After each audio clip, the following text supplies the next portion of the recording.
Hello दोस्तों, स्वागत है आप सबका आपके अपने चैनल ट्रेंड मैनेजर अतुल में। दोस्तों की जैसे मैंने सुबह शॉर्ट्स एक बनाया था कि भारत की राजनीति में ये चल क्या रहा है। कभी बीजेपी कांग्रेस के ऊपर पलटवार करती है, कभी कांग्रेस बीजेपी के ऊपर पलटवार करती है। और अभी तो हाल ही में बहुत भयानक मुद्दा गरमाया हुआ है। अभी की खबर है 1-1.5 घंटे पहले की कि राहुल गांधी ने वोट चोरी के खिलाफ जो है दिल्ली में सड़कों पे धरना प्रदर्शन 300 सांसदों के साथ किया और पुलिस ने उनको गिरफ्तार कर लिया। राहुल गांधी को भी गिरफ्तार किया, साथ में 300 सांसद जो उनके साथ थे उनको भी गिरफ्तार कर लिया। तो देखिए बात ये चीज़ें कैसे निकल के आती है मुझे ये समझ में नहीं आता। अब मैं आपको 2-3 बातें बताऊंगा, अगर आप सहमत हों तो कमेंट कीजिएगा या असहमत हो तो भी कमेंट कर सकते हैं। वैसे पहली बात मैं बता दूं, मैं किसी भी पार्टी का सपोर्ट नहीं करता, चाहे वो कांग्रेस हो, चाहे वो बीजेपी हो, चाहे वो हमारे उत्तर प्रदेश की सपा पार्टी हो या बसपा पार्टी हो, चाहे कोई भी हो, आम आदमी पार्टी, मैं किसी का सपोर्ट नहीं करता। मैं सिर्फ जो चीज़ें सही जिसने की हैं, चाहे वो कांग्रेस हो, बीजेपी हो, यहाँ तक कि अंग्रेज़ों का ही मैं समर्थन करता हूँ। जिन्होंने सही कार्य किया है, देश के लिए कार्य किया है, मैं उनका समर्थन करता हूँ। पहली बात ये है कि देखिए, जैसे आप हिटलर को ले लीजिए। हिटलर ने सिर्फ एक धर्म का साथ दिया, वो यहूदियों को ख़त्म करने के पीछे तुला हुआ था और अंत में सन 1945 में उसको स्वयं आत्महत्या करनी पड़ी, क्योंकि वो इतना विराट रूप ले चुका था कि शायद उसको मारने वाला कोई नहीं था। जब जनता ने विद्रोह किया तो उसने सोचा जनता के हाथों क्यों मरना, तो मैं एक बंकर में छिपकर ही अपनी जान दे देता हूँ। तो देखिए, इतिहास जो है ना, हम लोगों को इतिहास से सीखना चाहिए, लेकिन मुझे नहीं लगता कि ये जो आज की राजनीति हो रही है वो इतिहास से कुछ प्रेरित होके हो रही है।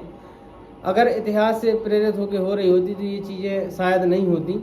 और कुछ जो है सोशल मीडिया का ज़माना भी है और जो नई नई टेक्नोलॉजी आई हैं, जैसे एआई का इंट्रोड्यूस हो रहा है भयानक तरीके से, तो उसका भी है। अब मुद्दे पर आते हैं कि जो SIR है, जो चुनाव आयोग ने SIR चालू किया है बिहार चुनाव से जस्ट पहले, मतलब कि विशेष एक निरीक्षण अभियान है चुनाव आयोग का। जो चुनाव आयोग कह रहा है कि हम बिहार के जो सीमांचल ज़िले हैं या पूरे बिहार को 4-5 जोन में बांटा गया है, और जो सीमांचल ज़िले हैं जो बांग्लादेश, पश्चिम बंगाल, नेपाल बॉर्डर से लगते हैं, वहाँ पर चुनाव आयोग छटनी कर रहा है। जो विदेशी आक्रांता नहीं कहेंगे उनको, आक्रांता तो बहुत बड़ा शब्द हो जाता है, जो आक्रमण करने वाले होते हैं, मतलब जो विदेशी घुसपैठिए हैं उनकी छटनी करने में लगा हुआ है चुनाव आयोग।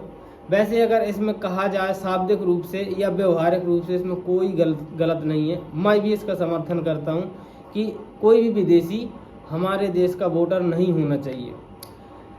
अब बात ये आती है, चलिए अगर कोई विदेशी पहले से रह रहा है हमारे देश में और हमारे संविधान जो कहता है कि नागरिकता उसने ग्रहण कर ली हो तो वो सभी अधिकार पाने लायक है वो भारत में।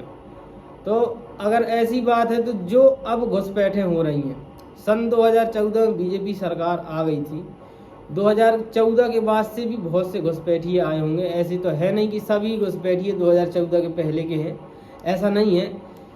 तो 2014 के बाद भी घुसपैठिए आए होंगे, तो इनको पहले ही ध्यान देना चाहिए था।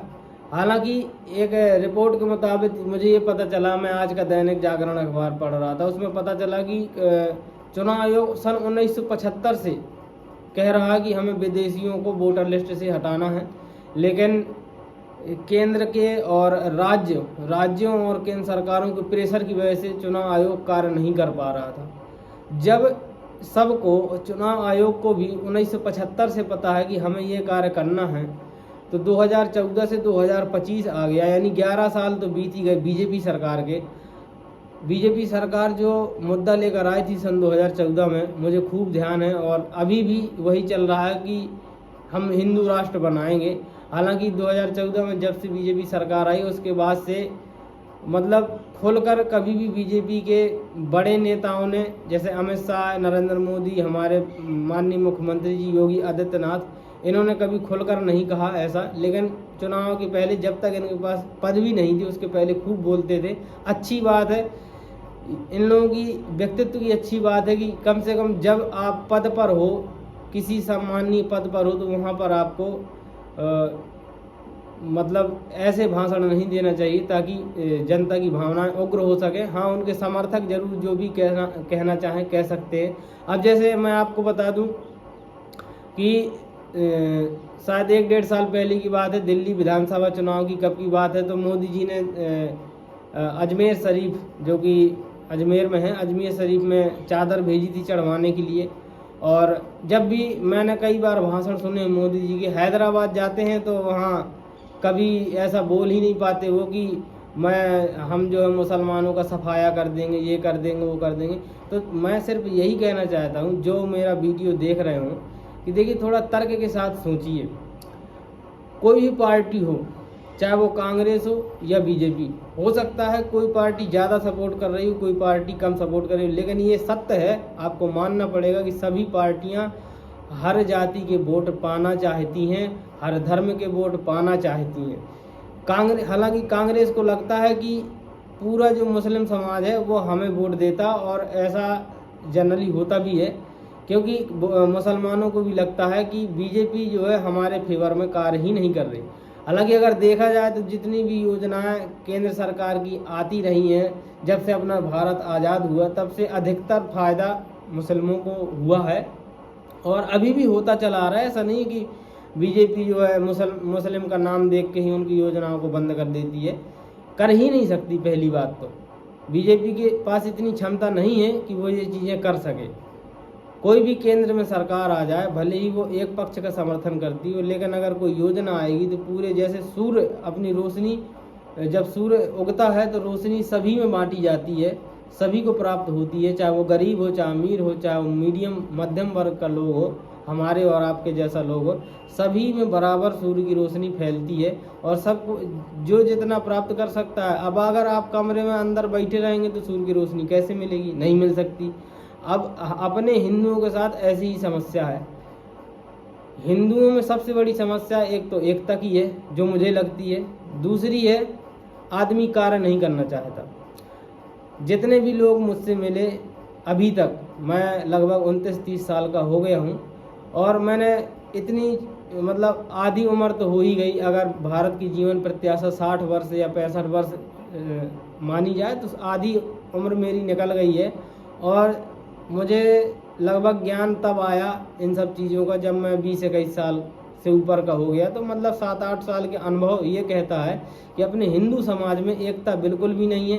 देखिए, एकता सिर्फ मन से आती है, ना कि कोई अगर संगठन है उसमें आप जुड़ जाएंगे, वो जैसा आपको निर्देश देगा उस प्रकार से एकता आएगी। ये गलत भावना है, पहले आप भावना को समझिए।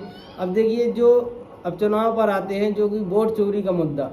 अब देखिए, राहुल गांधी ने बेंगलोर की एक सीट का मुद्दा उठाया कि हाँ वोट चोरी हुए हैं, तो इलेक्शन कमीशन ने कहा भाई साहब आप शपथ पत्र दे दीजिए। अब राहुल गांधी, मैं कहता हूँ, अगर मैंने किसी ऊपर आरोप लगाया है, अगर मेरे पास सबूत हैं, तो या तो जिसके ऊपर आरोप लगाया, अगर वो कह रहा है कि आप शपथ पत्र दे दीजिए, तो मुझे उसके प्रति कोई कार्रवाई तो करनी ही पड़ेगी, नहीं तो मैं सिद्ध कैसे कर पाऊँगा।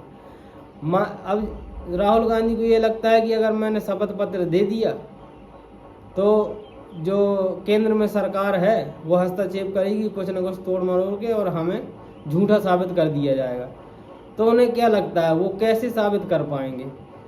देखो, जनता के पास इतनी क्षमता नहीं है कि सरकार के खिलाफ आवाज़ उठा सके।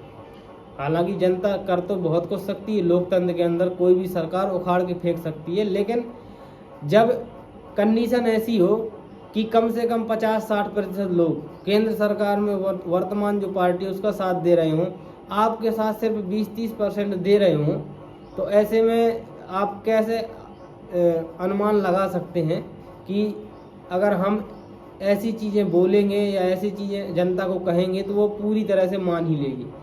अब इलेक्शन कमीशन तो एक तरफ, बीजेपी के नेता एक तरफ आ गए। यहाँ से राहुल गांधी कह रहे हैं कि वोट चोरी करी है, वहाँ से इलेक्शन कमीशन तो जीरो हो गया। बीजेपी के नेता अलग से, अब आरोप प्रत्यारोप का दौर जारी हो गया। विपक्ष और पक्ष आमने सामने भिड़ गए। इलेक्शन कमीशन तो पीछे है, इलेक्शन कमीशन का कोई रोल ही नहीं है। इलेक्शन कमीशन बढ़िया तमाशा देख रहा है। अब इलेक्शन कमीशन कह रहा है कि भैया जो आप दावे कर रहे हैं वो नकली हैं, कहेगा ही। आपने ना तो शपथ पत्र दे पाए सबूत के साथ, और ना ही आप ऐसा कोई एक्शन ले पा रहे हैं जैसे सुप्रीम कोर्ट में ही चले जाएं। अब उनको ये भी लगता है कि सुप्रीम कोर्ट भी ना उनके पक्ष में फैसला दे दे। तो अब देखिए 70 साल कांग्रेस ने शासन किया, किसी ने कुछ नहीं कर पाया। चीज़ें ऐसी होती हैं, जैसे कहावत है ना, हर कुत्ते का एक दिन आता है। तो भाई साहब 1980 की बनी पार्टी 2014 में सही से दिन आए और अभी वो काम कर रहे हैं। तो जब तक जनता ऊब नहीं जाएगी तब तक उनको नहीं हटाएगी, यही सत्य है। आप लोगों को क्या लगता है कमेंट बॉक्स में ज़रूर बताएं। वीडियो अगर अच्छा लगा हो, कोई बात बुरी लगी हो तो मुझे माफ़ कर दीजिएगा, और कमेंट में ज़रूर बताइएगा वीडियो कैसा लगा। चैनल को सब्सक्राइब कर लीजिए। अब ऐसी ही चर्चाएं जो न्यूज़ से जुड़ी हुआ करेंगी अपने इस चैनल के माध्यम से मैं आप तक पहुंचाया करूंगा। अपने मन के विचार पहुंचाने का प्रयास करूंगा ताकि आप लोगों के विचार मुझे प्राप्त हो सके कमेंट के माध्यम से। तो आशा करता हूँ वीडियो ठीक ठाक लगा होगा। इस वीडियो में इतना ही, मिलते हैं नेक्स्ट वीडियो में, तब तक के लिए धन्यवाद।